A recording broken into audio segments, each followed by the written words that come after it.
Essentially, as you all know, the biggest problem that we face for those of us who wish to develop successful interventions is that the peak age of onset of all common mental disorders, including addictions, is around the peripubertal period.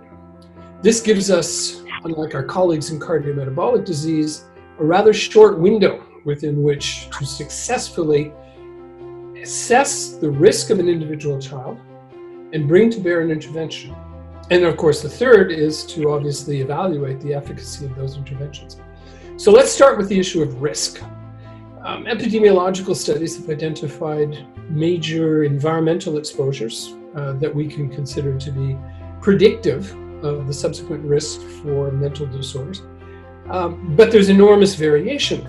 So if, for example, we were to look at children born to mothers with a history of depression, anxiety disorders, or addictions, that yes, indeed, their offspring are at increased risk for mental disorders.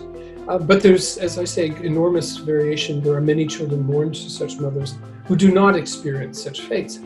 So the question becomes then, how do we distinguish those individuals who are susceptible, thus at high risk? And at this particular point, we lack those measures. Hence, our interventions tend to target children who, on the basis of environmental circumstance alone, are declared to be at risk, when indeed, of course, many of them are not at risk whatsoever.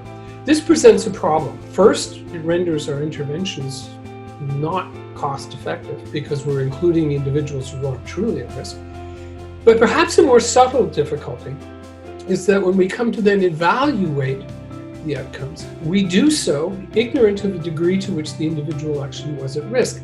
Hence, we cannot really properly evaluate whether the intervention was offsetting the ultimate outcome of a mental disorder.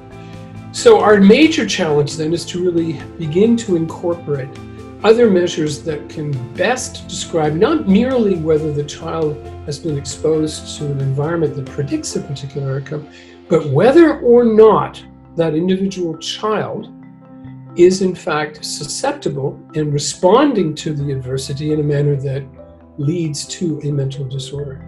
So what I would like to speak of in the course of my presentation is ways in which we can integrate our current knowledge in the biological sciences to identify those children exposed to environmental conditions that predict a risk and who truly are at risk as a function of susceptibility. And that, in a nutshell, is essentially where I'd like to take this presentation.